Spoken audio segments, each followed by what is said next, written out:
This is the final video of the Gut-Brain Connection series, and we're going to cover core concept number 3, the window of tolerance. Before we begin, the information in this video is not meant to diagnose or treat any psychological or medical illness. It's also not a substitution for treatment. This is for educational purposes only.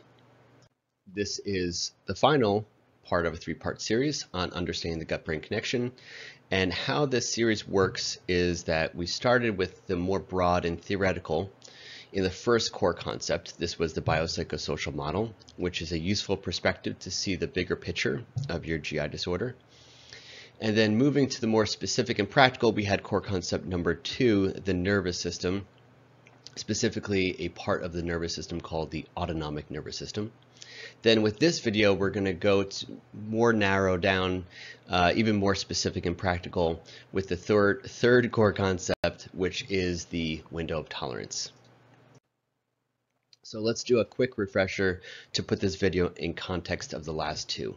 The first concept was on the biopsychosocial model, which is a useful perspective. And the biopsychosocial model says that illnesses, especially chronic ones, are due to more than just the biology. All of our systems are interconnected, and if we're dysregulated or out of balance in one part of our lives, it's going to affect the others. So if you have a significant psychological or social stress in your life, or some unresolved trauma, it's very likely it's going to have an effect on your chronic GI issues. It's not the cause of them, but it has an effect on them.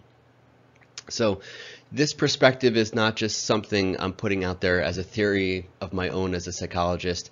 This biopsychosocial model is often used in modern medicine and is backed by research. In the last video, we went further into talking about your nervous system and how it can play a part or a role in your chronic digestive disorder. So in order to understand the concepts in this video, we need to understand the key parts of the last video, so I'll just do a quick recap here. We focused on one part of the nervous system called the autonomic nervous system. And the autonomic nervous system regulates a lot of processes in the body, which includes digestion. And it's made of 3 parts, and all 3 of these parts work together. The first part is called the sympathetic branch. You can think of this as the gas pedal of the brain. It's used to create energy and to activate us. When we're in a dangerous situation, or if we're in a dysregulated state, it activates the fight or flight response.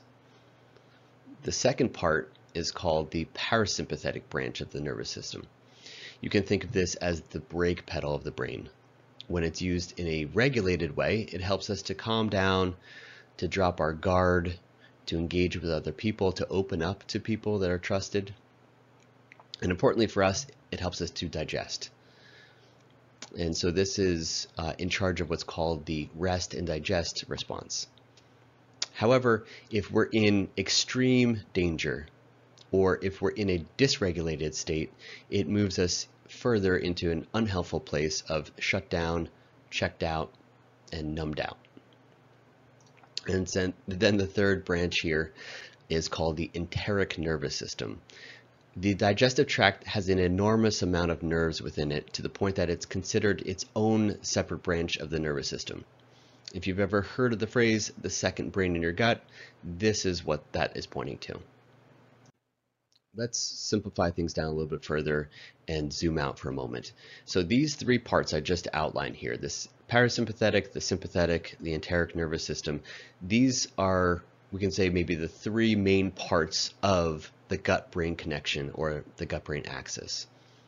And then further, because the gut and brain are so connected, dysregulation in one appears to be connected to dysregulation in the other. So dysregulation of your digestive system, that entails a lot of things, but for short, we can just say whatever symptoms you're experiencing likely is related to, isn't necessarily the main cause, but probably related to dysregulation of your enteric nervous system. And then that is likely connected to dysregulation of your nervous system. What does that mean? That's the point of this video. Let's get into that further. As I talked about in the last video, autonomic dysregulation. That is the fancy term for loss of balance or dysregulation in the nervous system. So the gas and the brake, they're connected together like a seesaw. When one comes up, the other one goes down. In a nervous system that is working well, the gas and the brake work together. They keep a balance. In a nervous system that has chronic dysregulation, there's a loss of balance between the gas and the brake. So autonomic dysregulation is a chronic loss of this balance in the nervous system. The nervous system has been altered or compromised so that it's chronically shifted to one side rather than balanced in the middle. People with GI disorders most often have a overly active or overly sensitive sympathetic nervous system, like in this image. So it's harder for that seesaw to reset itself back to that balanced state in the middle. And that's a quick run through of the key parts of how all this stuff works together here or connects together. I left out a lot of details of this. If you haven't watched the previous videos, now would be a good time to pause this, catch up on those first so that the rest of the video makes sense to you. And so now that we have these concepts in front of us, you might be wondering how to know if this is happening for you, or what are the signs or what are the symptoms of autonomic dysregulation. So this is where our core concept in this video comes together and brings this together. This is where the window of tolerance is a useful idea. All right, so the window of tolerance is a really useful concept to understand what regulation of your nervous system looks like, and also what dysregulation of your nervous system looks like on a practical level. I really like this concept because it's simple, it's visual. Clients that I often share this with like it because you can start to map out and start to understand the patterns of your emotional life, and when things get hijacked or overwhelming, how that plays out, and you can start to see the bigger picture of things. So there's 3 zones.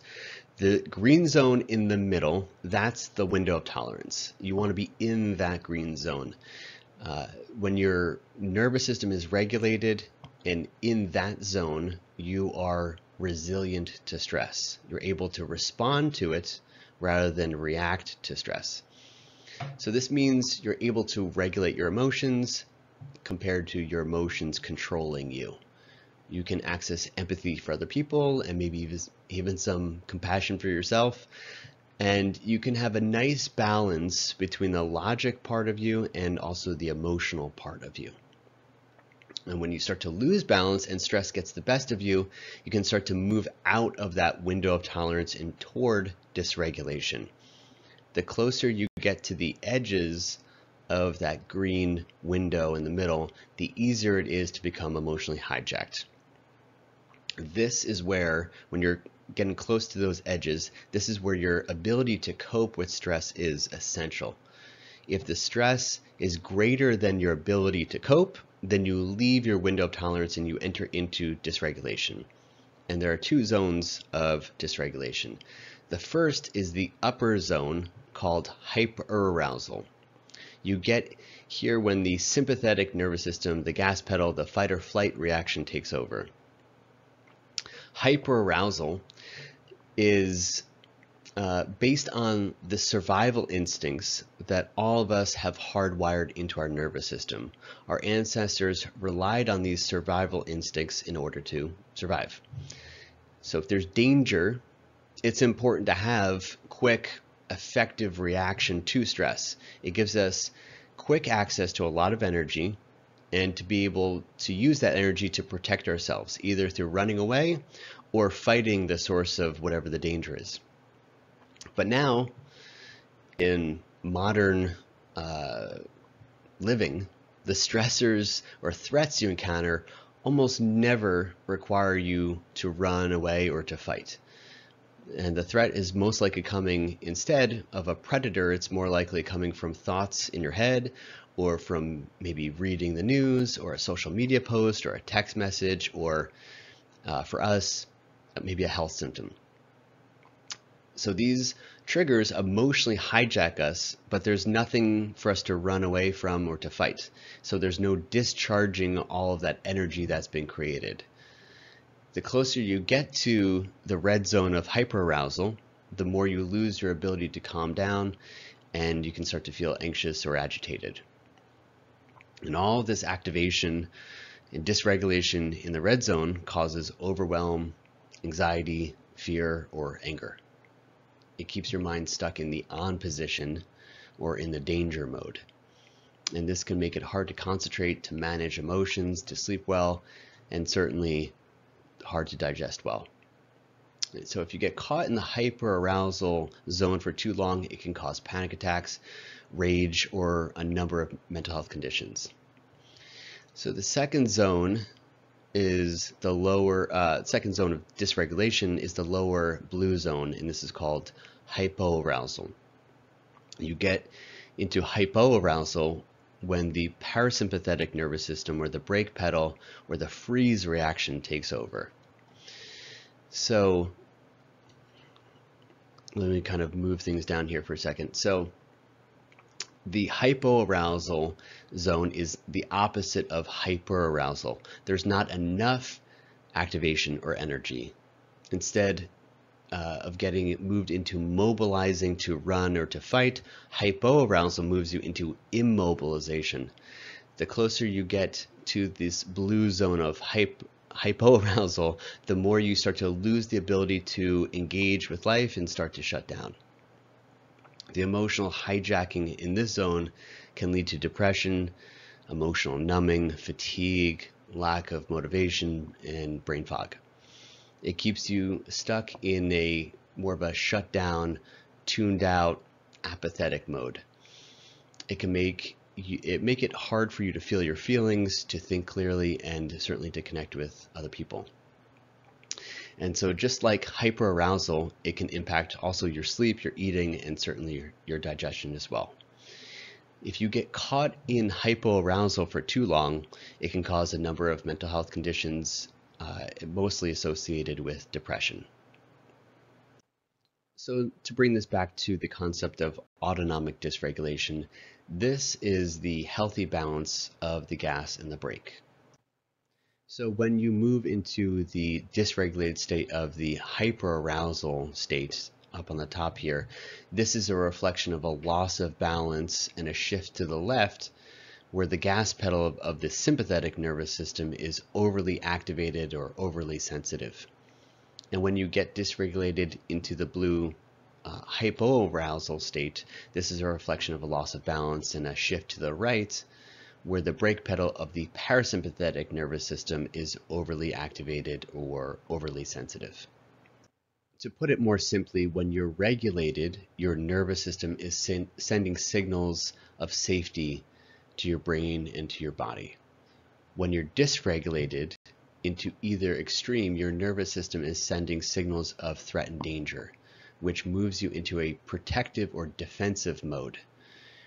So even if no danger is present around you, or even if these are just the same old symptoms that you're experiencing and you've had for a very long time, and there's no indication that things are getting worse, your nervous system can still move into that danger perception mode.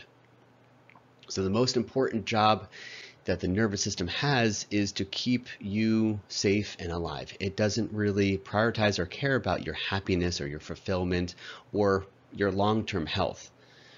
When there's a loss of balance, the default here is to be better safe than sorry. It's better to assume there's and signal that there's danger rather than just to assume there's safety instead. So there's a lot of factors that influence how wide or how narrow that window of tolerance is, how big or small that regulated green zone is in the middle. For example, HALT is used as an acronym for when it's not a good idea to make big decisions. If you're feeling hungry, if you're angry, if you're lonely, if you're tired, it's likely not the best time. You're most likely not in the most regulated of states. Your window of tolerance has temporarily shrunk or narrowed. On a longer time scale, how severe your GI symptoms have been lately. This will influence how wide or how narrow your window of tolerance is. What's the quality of your core relationships in your life? How well are you taking care of yourself? How's your sleep? How's your diet? If you're struggling emotionally, are you reaching out to other people? Are you getting help? Or on an even longer time scale, what will influence how wide or how narrow your window of tolerance is if you've experienced abuse or trauma in the past. How severe was it? And have you gotten quality help to help work through those emotional wounds? All of these have influences on how wide or how narrow that window, that green window of tolerance is. How much are you vulnerable to stress, and how much are you resilient to stress? To link these concepts more specifically to digestive disorders, we want to revisit the main concept of the gut-brain connection. So I covered in previous videos that because the gut and brain are so highly connected, there's an overlap between GI symptoms and mental health disorders like anxiety and depression. People with GI symptoms are more likely to develop anxiety or depression over time. And on the flip side, people that have anxiety and depression are more likely to develop GI symptoms over time. And so this is one way to see how that happens. When your GI disorder gets worse, when you have symptoms, especially chronic pain, it dysregulates your nervous system and it narrows your window of tolerance, which leaves you more vulnerable to stress. And when you're vulnerable to stress, it's easier to leave your window of tolerance and become physiologically and emotionally dysregulated, which further worsens GI symptoms. This is the vicious cycle or the downward spiral of disease and dysfunction. And it's helpful to see that through this lens because it opens up some possibilities for you here. It's not just what you eat or don't eat, what meds you take, what supplements you take or don't take. If you have a chronic GI condition, then what you think, what you feel, what you do based on those thoughts and feelings, these have impacts on your digestive health. And the reverse is also true. Your state, the state of your digestive health, your GI tract, your GI symptoms, these affect what you think and what you feel and what you do on a deeper level, on the level of your nervous system. Let's go through some hypothetical examples to make more sense of this. Let's say you eat something and shortly after you start to feel some symptoms coming on. You can feel this in for you. Maybe it's a ball in your throat or a general feeling of being unwell with some pain in your abdomen. Maybe it's starting to notice some noises in your belly.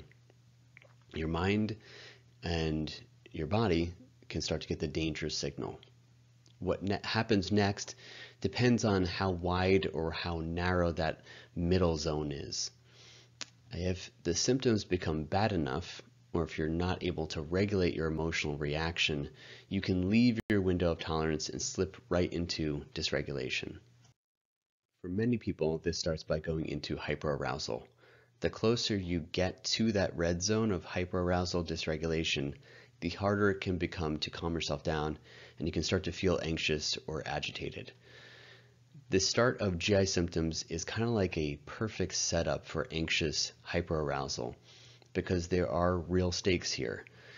If you have a chronic GI disorder, disease, or syndrome, there are real stakes if you start to have symptoms. And in addition to that, there's a lot of uncertainty. There's uncertainty of if this is just a small little blip and no big deal, or maybe this is just the start of some really serious symptoms or a big flare coming on. And uncertainty is fuel for anxiety. When we're in an anxious state, our anxious minds can obsess on uncertainty. As the uncertainty of what is happening with your symptoms increases, the urge for control also increases. And as the uncertainty of what might happen in the future increases, the urge for control increases even more. And there are two classic things people with chronic GI problems often do in a hyperarousal state when they're triggered by their health.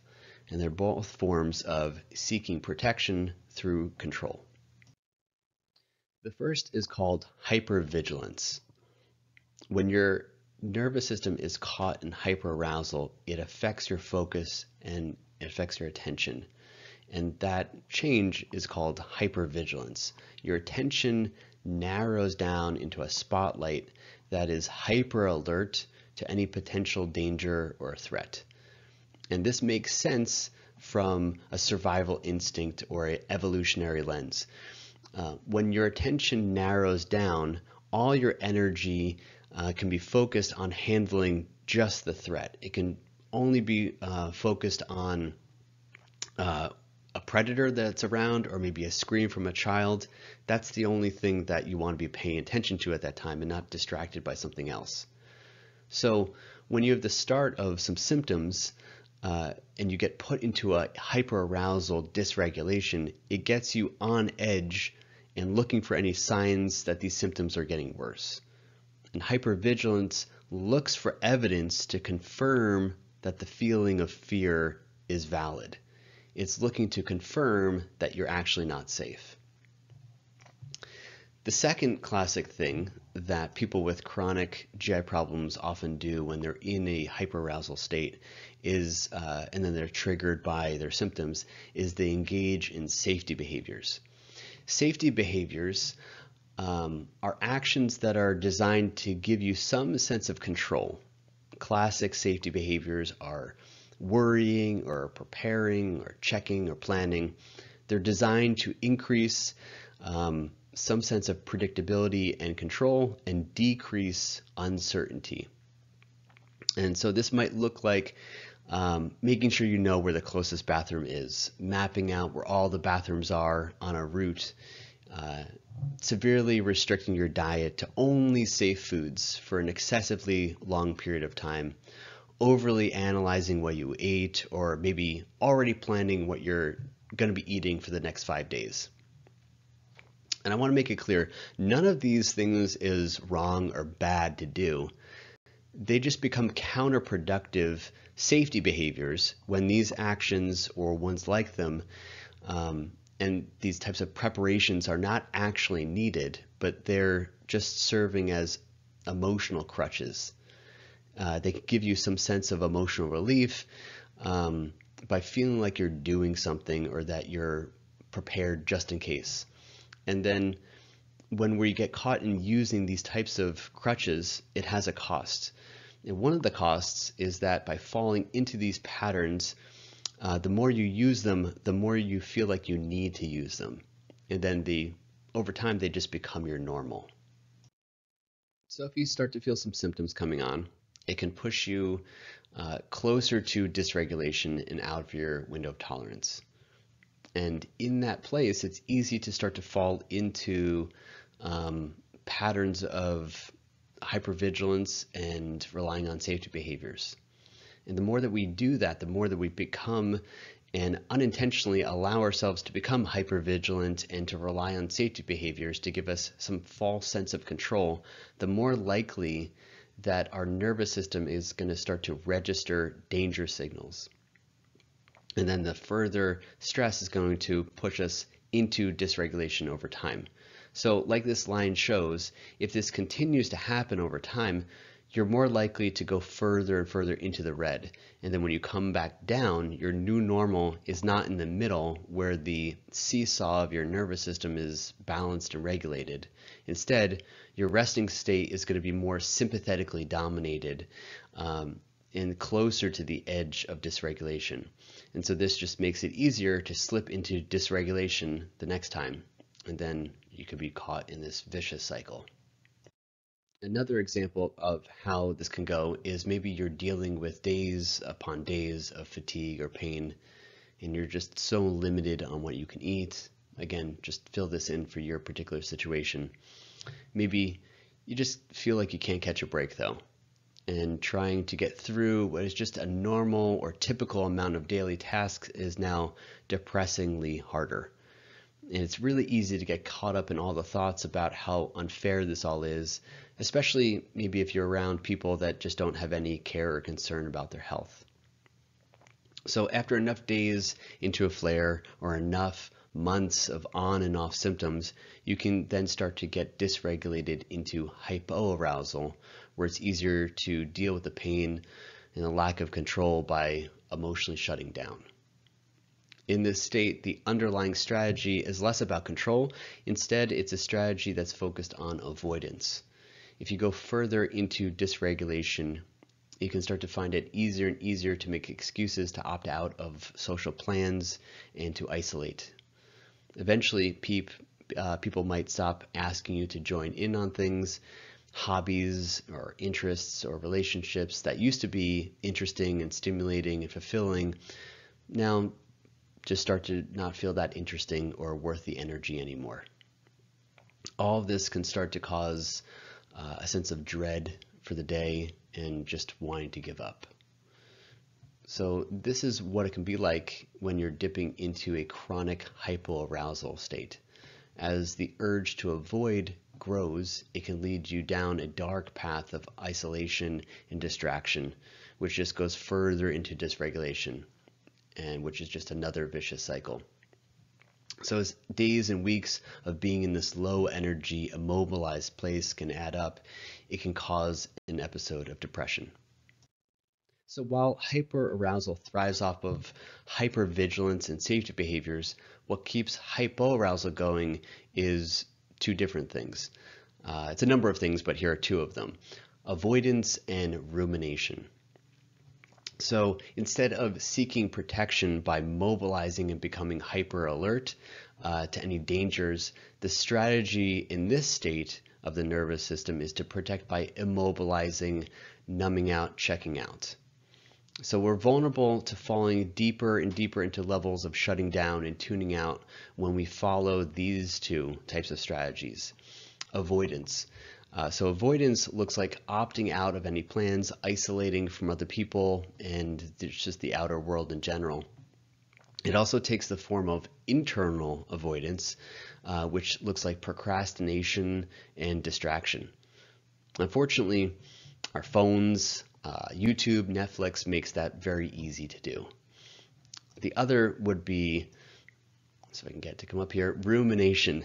And so when you shut down and lose the ability to engage with life, it sets the stage for toxic thought patterns. What we often see here is, instead of excessive worry and planning, it tends to be more about rumination, which is repetitive, excessive thinking that just loops and cycles and goes nowhere. The two flavors of rumination that are seen here are pessimistic rumination and self-critical rumination. Pessimistic rumination has an all or nothing negative quality tone to it.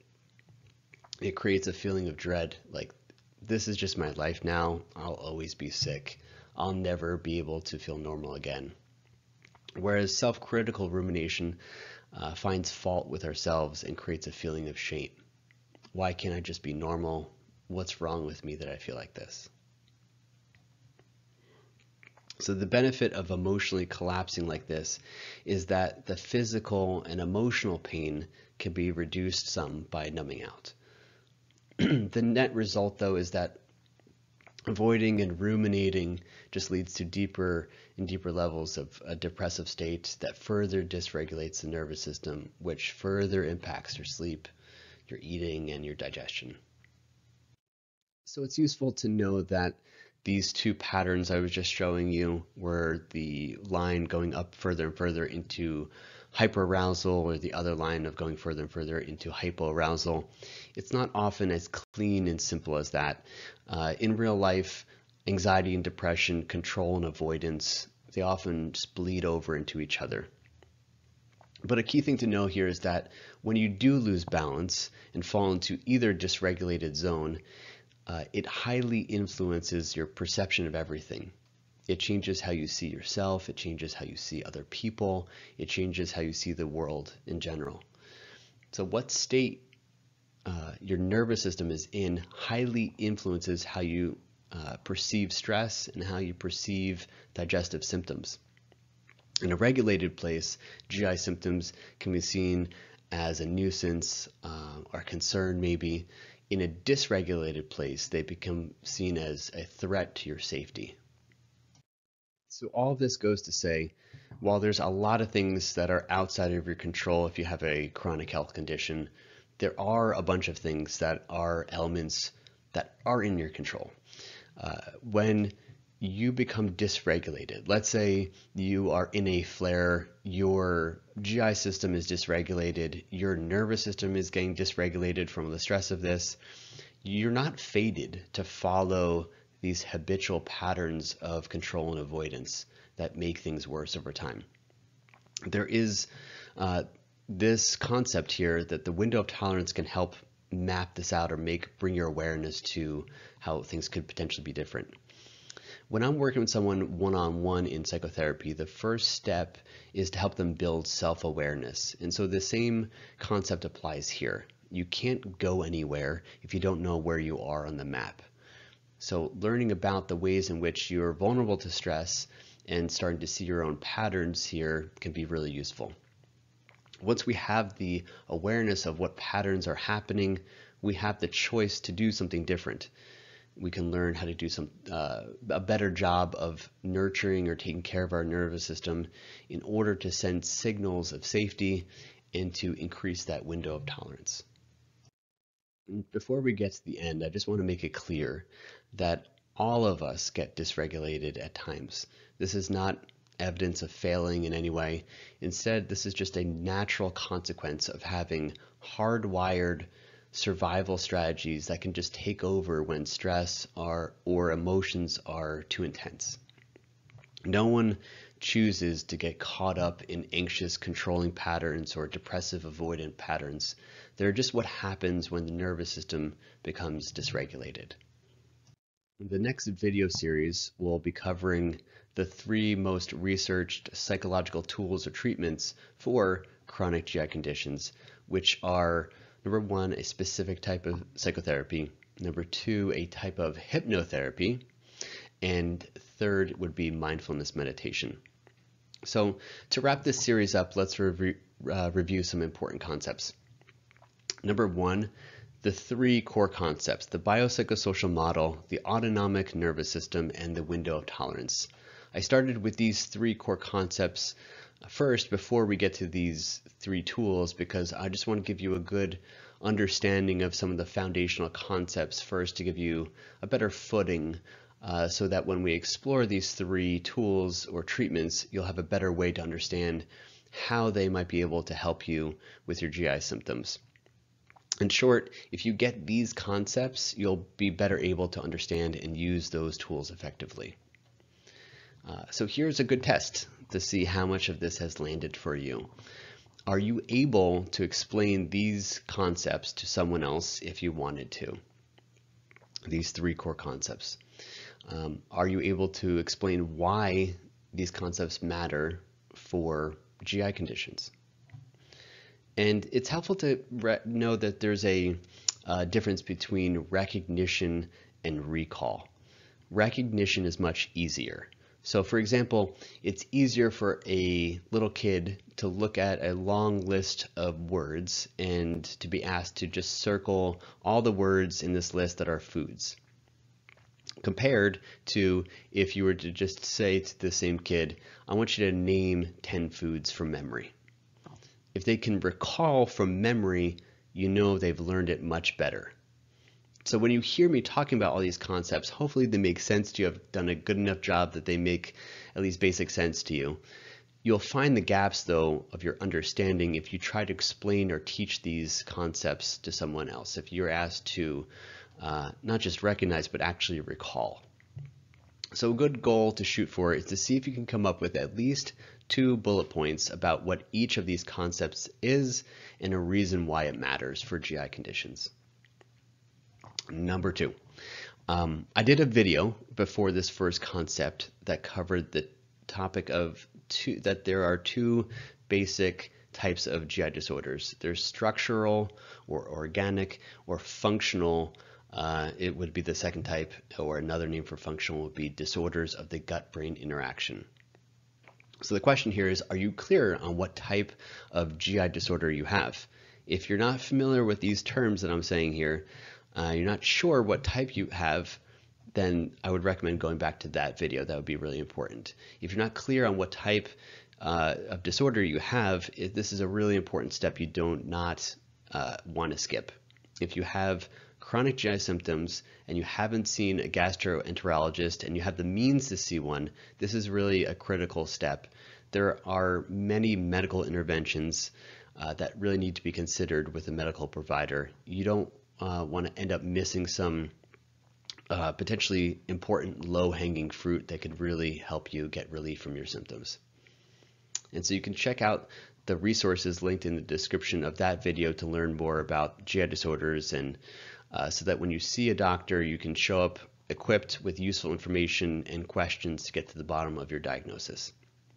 And then finally, number 3 here, if you want to take these concepts and make them more personal for you, I'd encourage you more to explore the window of tolerance. One way you could do that is if you check out the description below. It has a link to a page with a summary of this video, some selected resources. One of those resources is a worksheet that a blogger made called the Window of Tolerance Awareness Worksheet. Whether you go through and use this worksheet or not, building awareness about your patterns of dysregulation can be really helpful in your healing journey.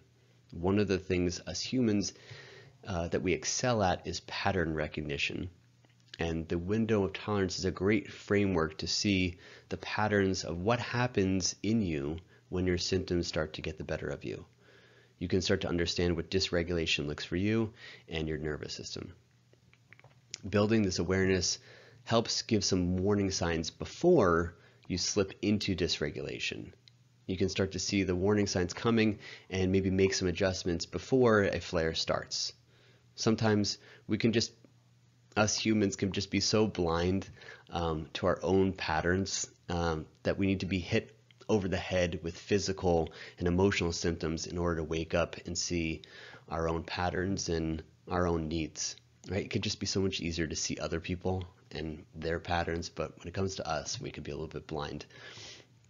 So my hope for you is that the window of tolerance can be a useful concept to save you some of that unnecessary suffering and to see how these patterns potentially are making things harder than they need to be. So this concludes our 3-part series. If you'd like to keep in touch so you can hear about resources and further series as they become available, feel free to just visit my website and share your email address.